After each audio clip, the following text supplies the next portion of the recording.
Welcome to Pyrography Made Easy. I'm Brenda. In this tutorial episode, I am going to show you how to create the barn owl artwork that I did. I do not have a pattern for this particular artwork. The best I've got is this image from when I burned in the trace lines.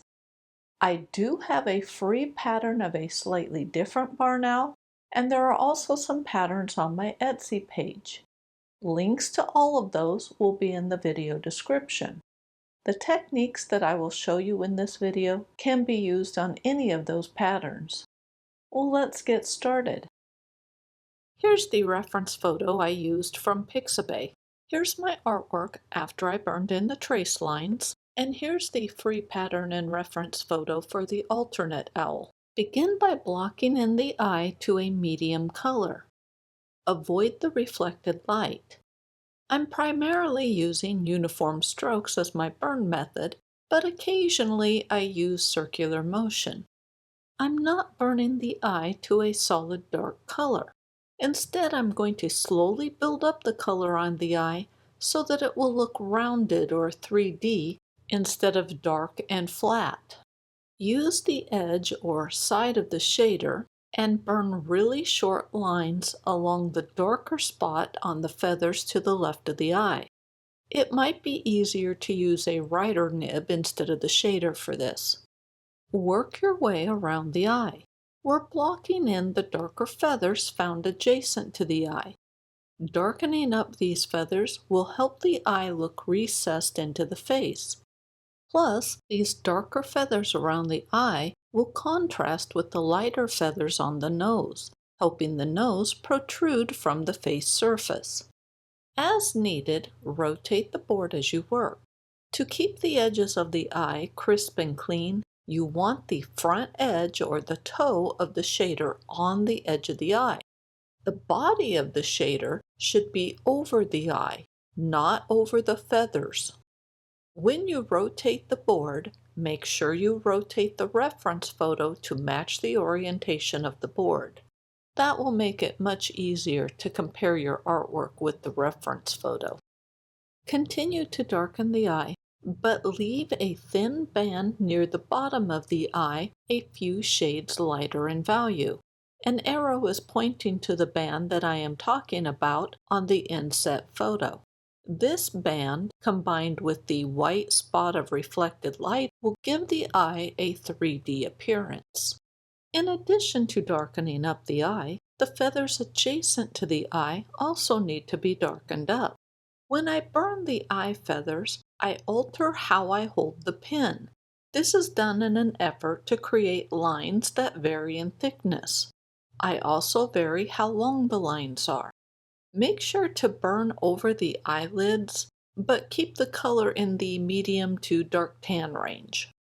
I continue to work my way around the eye, reburning over the eye, eyelids, and adjacent feathers. I use the same techniques for the reburning that I used to block in the areas. Basically, I am working in a slow and very controlled fashion. As I get more areas blocked in, like the background, I reassess the darkness of the eyes and the feathers adjacent to the eyes. There are two things I want. First, for the eye feathers to have enough color so that it is easy to see their structure. Second, for the eye feathers to still appear white.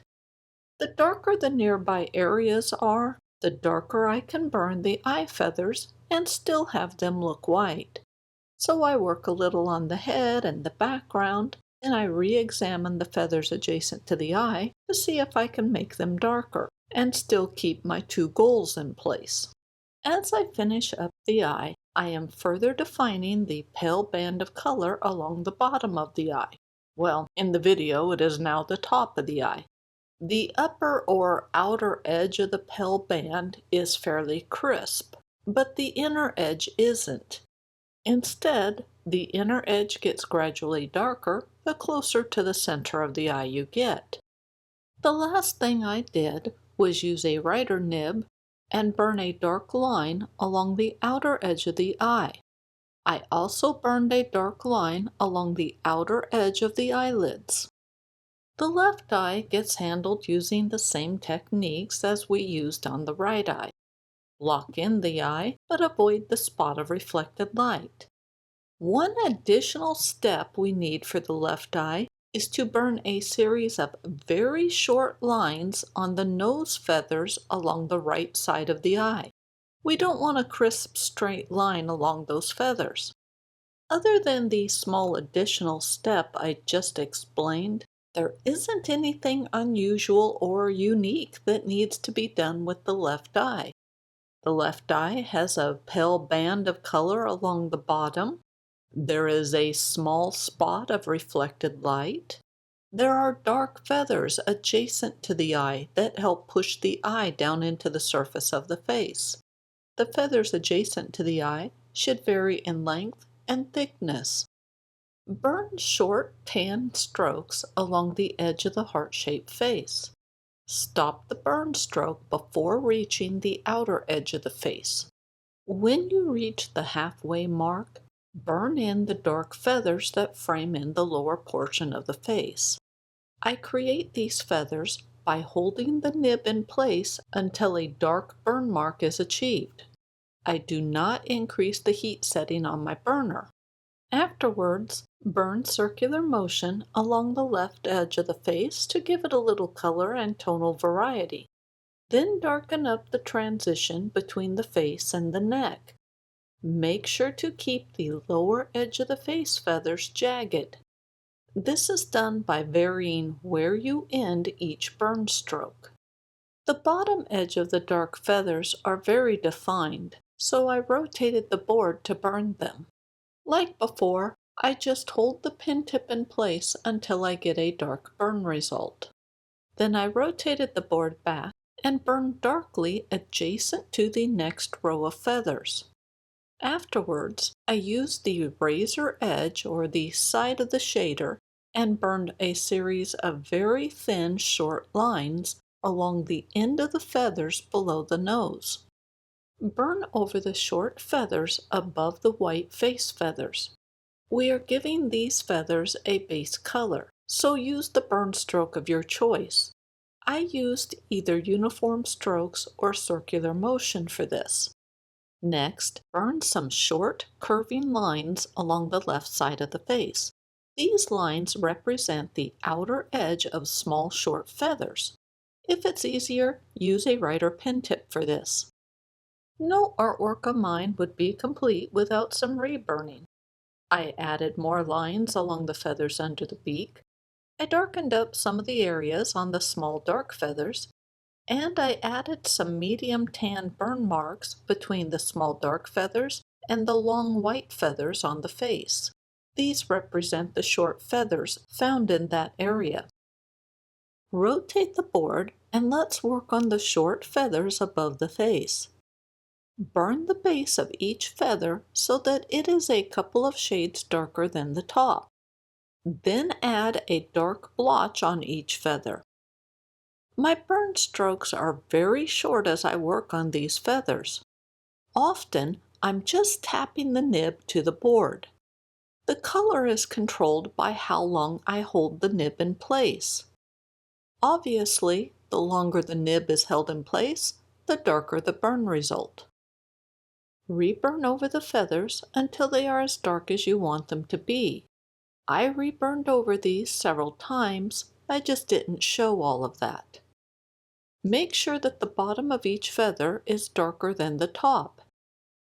Lastly, use a writer nib and add some random shaped lines along the sides of the face. These lines vary in length, but none of them are very long. Some lines are nothing more than little dots. Most of the lines that I burned have a slight curve to them. The purpose of these lines is just to give a little more texture to the area, helping it stand out from the back of the head and the white long feathers on the face. Use either a writer nib or the side of a shader and burn some thin, short lines along the top of the beak. Vary both the length and the starting point of the lines. Afterwards, use the flat of the shader and burn over the nostrils to darken them up. The left nostril is a little darker than the right one. Burn the nostril opening so that it is fairly dark but not pitch black. Then burn along the edges of the beak. I mostly used uniform strokes for this, but occasionally I used some circular motion. The beak on my artwork is darker than what the reference photo shows. I did this to help the beak stand out. You can do the same or keep it lighter. Next, burn a shadow under the beak. The shadow should be a touch darker than the beak. Then burn over the feathers to the left of the beak. Along the top of these feathers, I used the flat of the shader, but along the bottom, I used the edge of the shader. If needed, rotate the board and further define the now right edge on the beak and nostrils. This will create a slight shadow.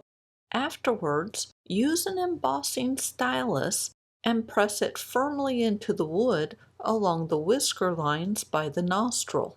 Once that is done, then use a shader and burn over the feathers near the whiskers. Use the flat of the shader as you work so that the embossed lines will stay unburned. If needed, re-burn over the beak. Make sure the edges are darker than the center of it. It is up to you how dark you want the beak to be. Lastly, use a writer nib and further define the nostril opening. Also, re-burn over some of the shadows to darken and further define them. For this, I am burning either single lines or using the zigzag burn stroke. The zigzag burn stroke is not necessary. You can just stick with burning single lines. The long white feathers on the face are created by burning single lines using either the side of a shader or a writer nib. The feathers radiate out from the eye, as shown on the inset photo. Make sure to burn the lines in the appropriate direction. Also, make sure to vary the color, length, and ending point of the lines. Near the corner of the eyes, there are some shorter feathers, so lines need to be burned along the upper edge of these feathers. The purpose of these lines are to darken the underlying feathers, allowing the short feathers to be seen. Depending on the direction of the feathers, it might be easier to burn the lines if the board is rotated. The underlying feathers should be several shades darker than the shorter ones. The feathers in my artwork tend to be darker than the reference photo, and I think my artwork looks good. So don't be afraid to burn a little darker than what the reference photo shows. As I burn the lines on the face, I almost always burn them in two different directions. The first direction is started near the eye, and then I pull the nib towards the outer edge of the face. The second direction is the opposite. I start the line on the outer edge of the face and pull the nib towards the eye. This colors the feathers so that the center is paler than the edges, and that will give the feathers a slightly bowed appearance. The feathers along the nose ridge come to a point. Where they meet, the color of the feathers is a bit darker. I burned a number of thin lines that angle towards that spot where the two sides meet. Some of the lines I started in the center or on that seam and pulled them down towards the eyes. Others were burned in the opposite direction. The last thing I did was switch to a small writer nib and burn some short, dark lines that angle out from the seam. The purpose of these lines was to define and darken the seam along the nose ridge. With the head, I first burned a line along the outer edge. Then I burned a series of pull-away strokes along that edge. Each stroke is started on the line and pulled quickly up towards the face. Pull-away strokes start darker than they end, so this creates gradient shading. The key to creating a smooth burn stroke is to use a light hand pressure. I can't emphasize that enough.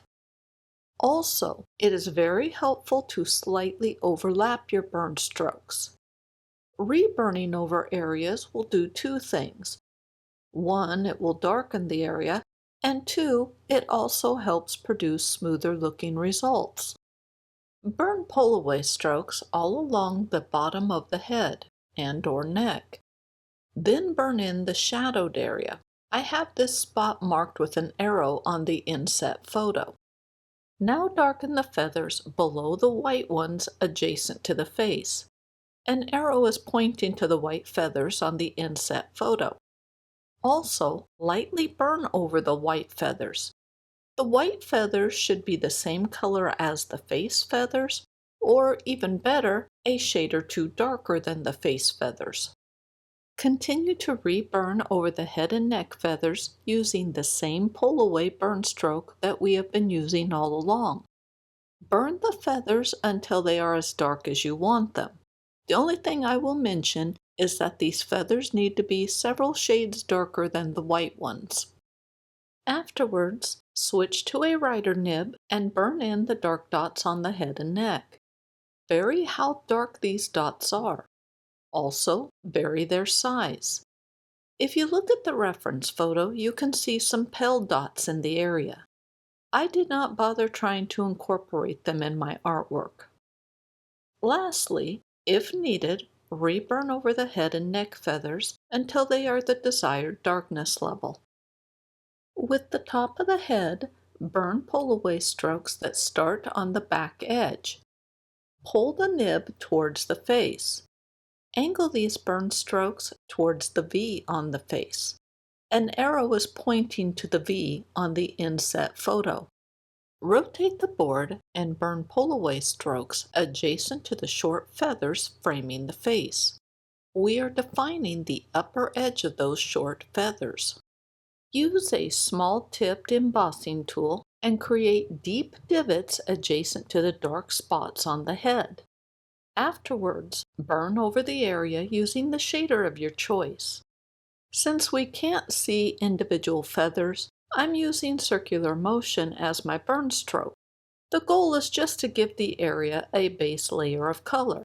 The color does not need to be uniform. Reburn over the head to darken the feathers. I'm using either pull-away strokes or circular motion as my burn method.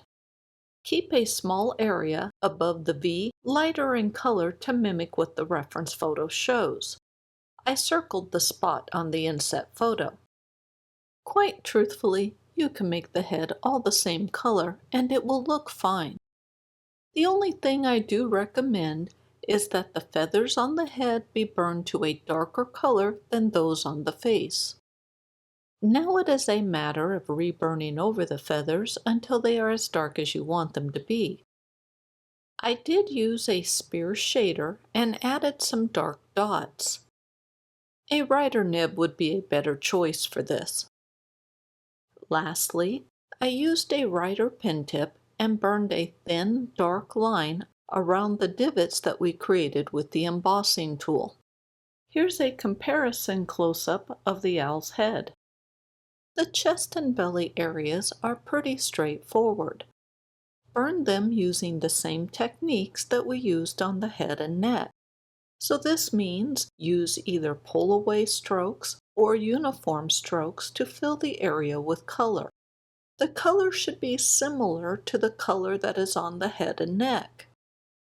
There are a couple of things to be aware of. One, there is a small pale area adjacent to the top of the wing, so burn that one a couple of shades lighter than the rest of the chest. Two, there is a heart-shaped area of lighter color that kind of marks where the belly is, or where I think the belly is. Three, we see the shadowed underside of the wing. Four, there is a tuft of pale feathers sticking out on the wing. 5. In several places, you can see the dark underside of the wing. For all of these areas, there is not a specific texture that we need to replicate. All of these areas are pretty smooth looking. The only thing that changes is how dark a particular area is. and that you control by how many times you reburn over it. The last thing to do is darken up the spots on the chest, belly, and underside of the wing. Use a writer nib for this. Make sure to vary the size and color of the spots. If you look closely at the reference photo, you can see that some of the spots are triangular in shape. You can replicate this or just burn dots. Either way will look good. I thought it would be beneficial to see how I created the wing texture by breaking it down into separate steps. First, I give the area a base layer of color. I use a combination of circular motion and uniform strokes for this. The main goal is to burn the area so that it has a little tonal variety. Second, I use a writer nib and burn squiggly lines over the area.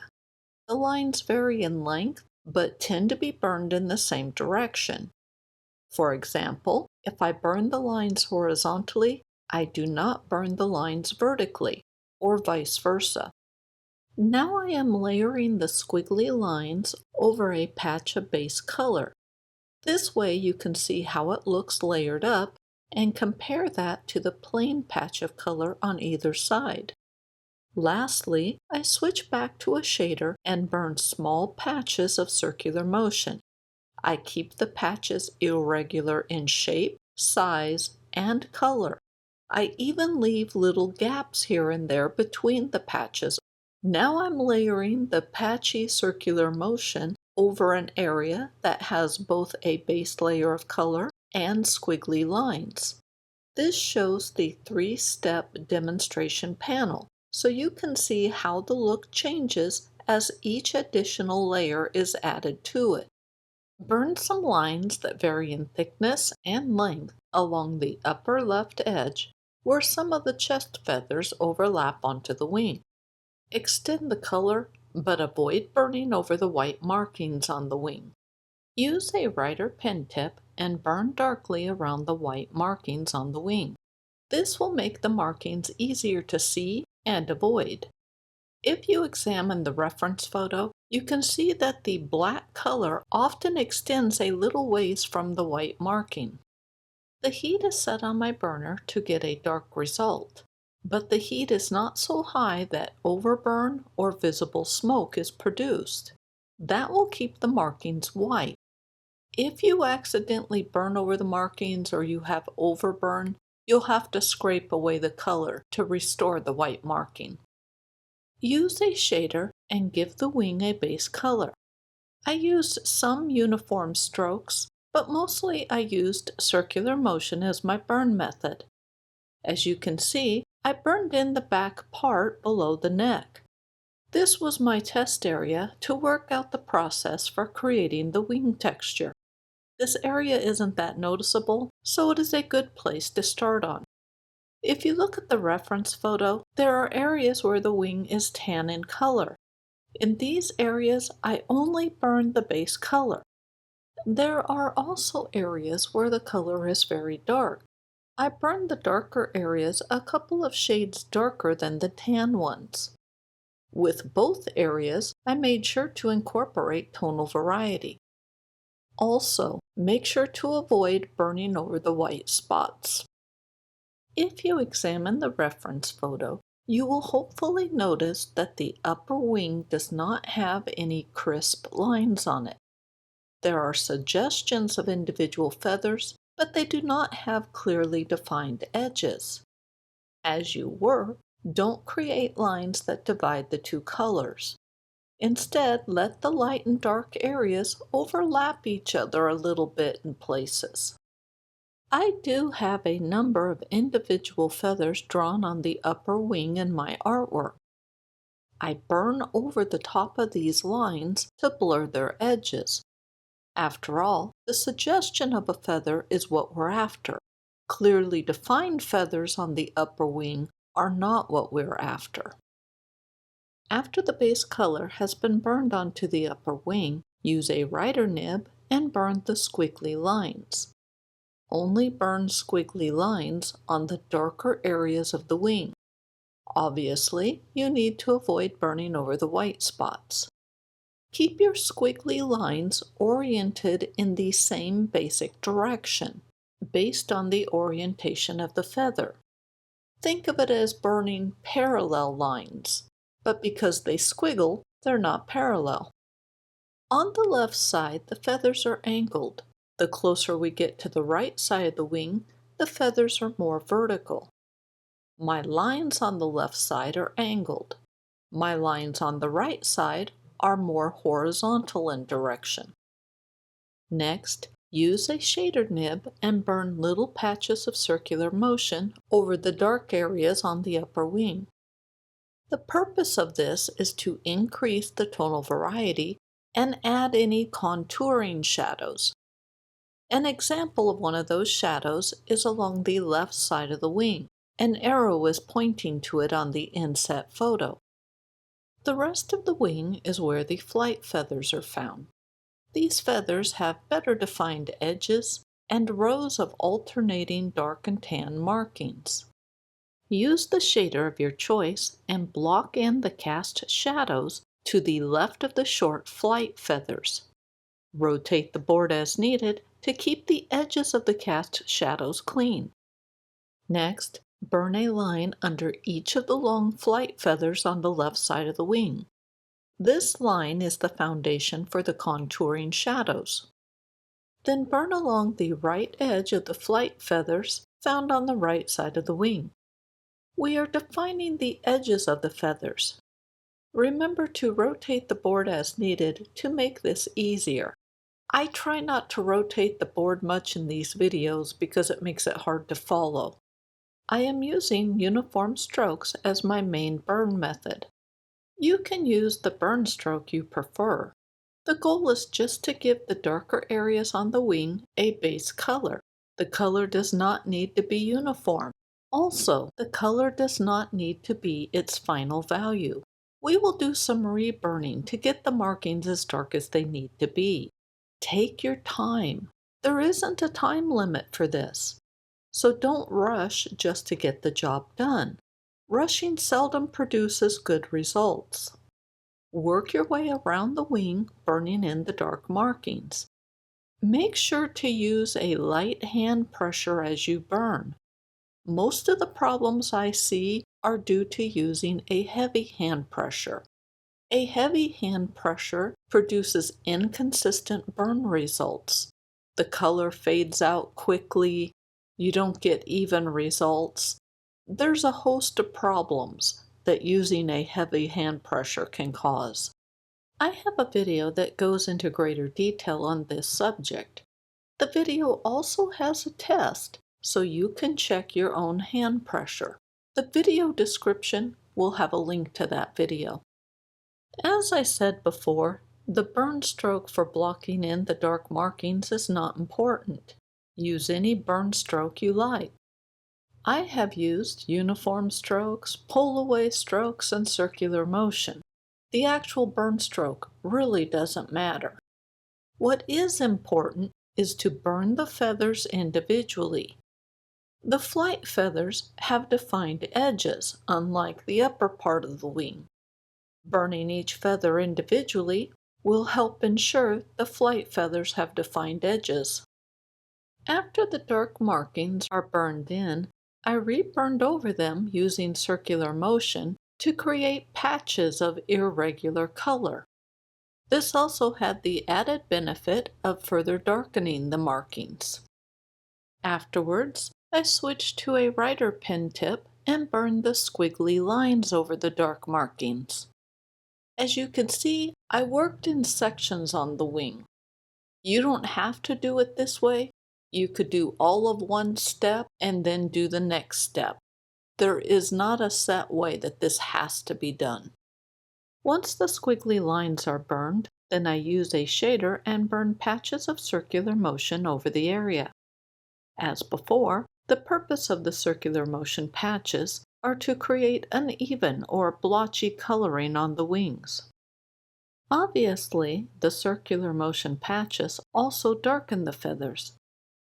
I take advantage of this by adding more patches in the shadowed areas to help further define them. With the tan-colored areas on the long flight feathers, I burn over them using either uniform strokes or circular motion. A reminder to burn the feathers individually and use a light hand pressure. In areas where there are small dark markings, I slow down my hand speed and burn circular motion. This creates a darker burn without adjusting the heat setting. Personally, I am not a fan of constantly adjusting the heat setting on my burner. When I was first learning pyrography, I would increase the heat for dark areas. Often, I forgot to reduce the heat when I started working on light areas. When that happened, I had to stop burning and scrape away the excess color.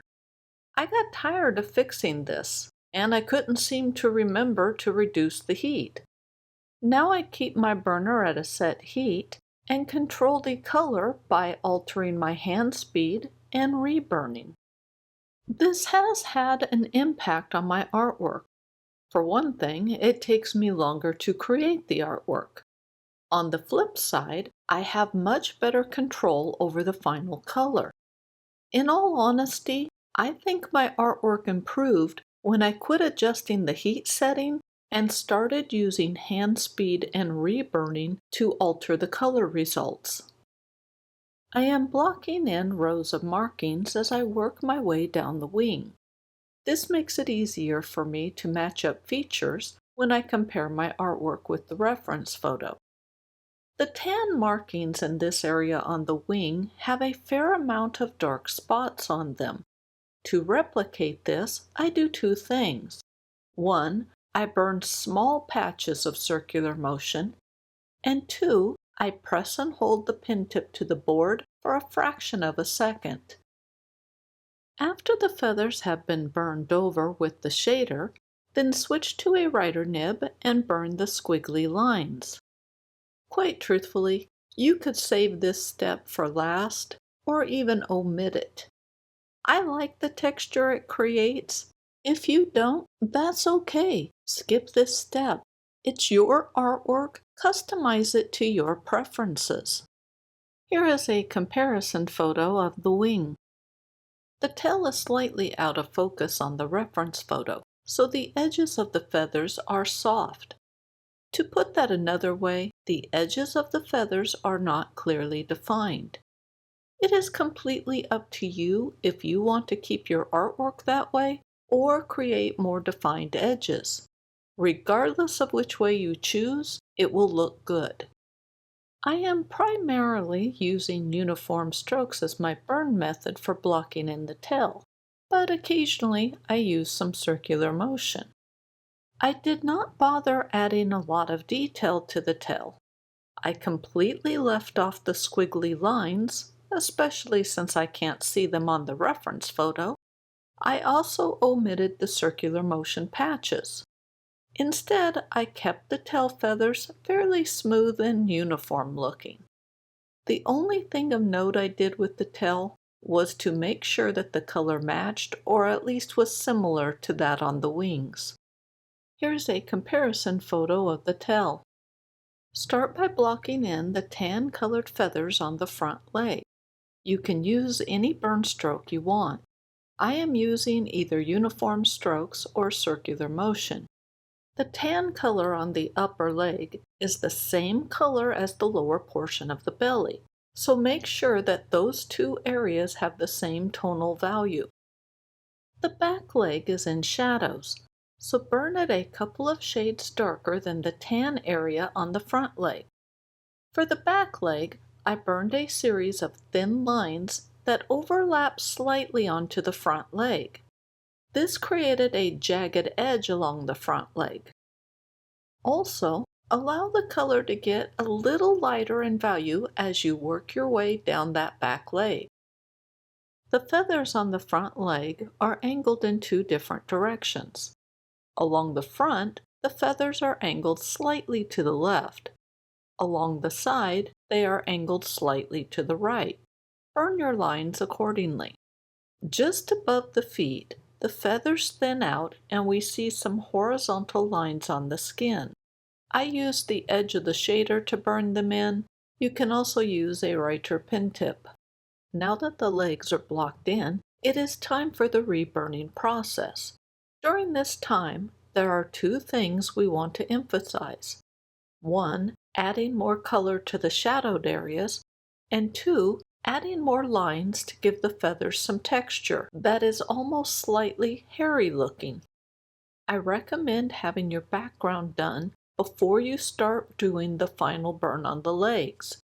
The reason is that you want the legs to be as dark as they can be while still looking white. The darker the background is, the darker the legs can be. The last thing I did was use a Reiter nib and burn a couple of short, squiggly lines over the horizontal ones. I also burned some small dots on the skin just above the feet. Rotate the board as needed so that the front edge of the shader is on the outer edge of the front foot and the body of the shader is positioned over the back foot. This is optimal position for keeping your edges crisp and clean as you burn over the back toe. While the board is rotated, burn along all of the outer edges that can be done with the pin tip in optimal position. If you are right-handed, you will probably need to rotate the board in an opposite direction than mine is. There are a number of shadows along the bottom of the feet, so block those in as you encounter them. I am using uniform strokes as my main burn method, but I also use some circular motion. Burn a thin, dark line directly under the feet to represent the cast shadow found there. This shadow extends a little ways past the front toenail. Then block in the other back toe. I should have done that while the board was rotated. If I had, I wouldn't have to contort my hand like I do now to get the pin tip in optimal position. Next, block in the darker areas on the foot. Take your time and consult with the reference photo often.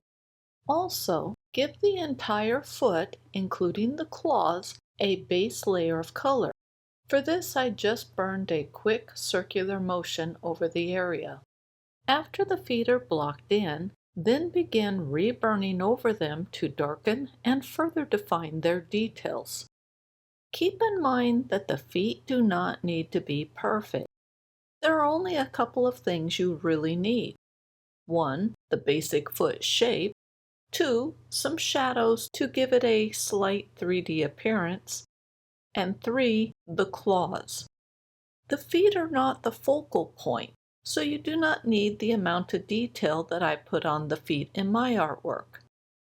My artwork is an example of me indulging in my love of detail and texture. I doubt that the person who paid for this artwork even noticed the feet. I defined the outer edges of the claws. Now I'm reburning over the shadows and darker areas on the feet to give them better definition. I use either uniform strokes or circular motion as my burn method. As you can see, I rotate the board as needed so I can be more precise with where I am burning. Because this was a commissioned piece of artwork, and I'm a touch neurotic with details, I am doing my best to create a fairly accurate and realistic rendition of the feet. To accomplish this means that I have to frequently consult with the reference photo. What am I checking for? I look at how dark an area is. I compare that to how dark the area is on my artwork and compare it to the areas around it. I want to make sure that I keep the tonal harmony.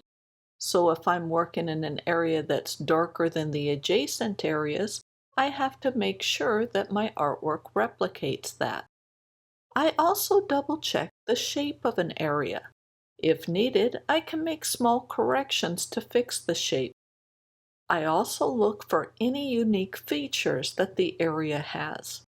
With the feet, Some examples would be the little bumps on the bottom of the toes and the ridge that runs down along the toes. Every time I pause to check with the reference photo, I lift my pen tip up and away from the board. Before I resume burning, I blot the pen tip on scrap wood to remove any excess heat that built up during the pause. I use the tip of a sharp knife to very gently scrape away color on the claws. The purpose was to restore the highlights I had accidentally burned over. Lastly, I used a micro writer nib to add the final details. If you don't have a micro writer, use a standard writer instead. First, I darkened the lower portion of the claws. I also made sure there was good contrast between the toes and the background. Then I added rows of tiny dots along the bottom of the toes. I burned small looped circular motion along the bottom of the toes to further darken the area. I also burned over the creases or the skin folds along the top of the toes. The toes on my artwork are darker than what the reference photo shows, but I think it looks good, and it should help it age better. As you work on the feet, take your time. Use a light hand pressure. Consult with the reference photo often. Remember that the feet are not the focal point. You can omit all of the details that I have been adding with the writer nib, and the feet will look just fine. I enjoy creating small details, even though I know they're seldom noticed. I don't expect you to enjoy all of the same things I do. Keep in mind that this is your artwork, so do what you're comfortable with. Currently, I am burning short lines and tiny dots on the ankle to represent the transition from feathers to bare skin. On the toes, I burn tiny dots and/or circular motion to try and create the skin texture. I also add lines that represent the creases or maybe they are wrinkles that are found in the skin.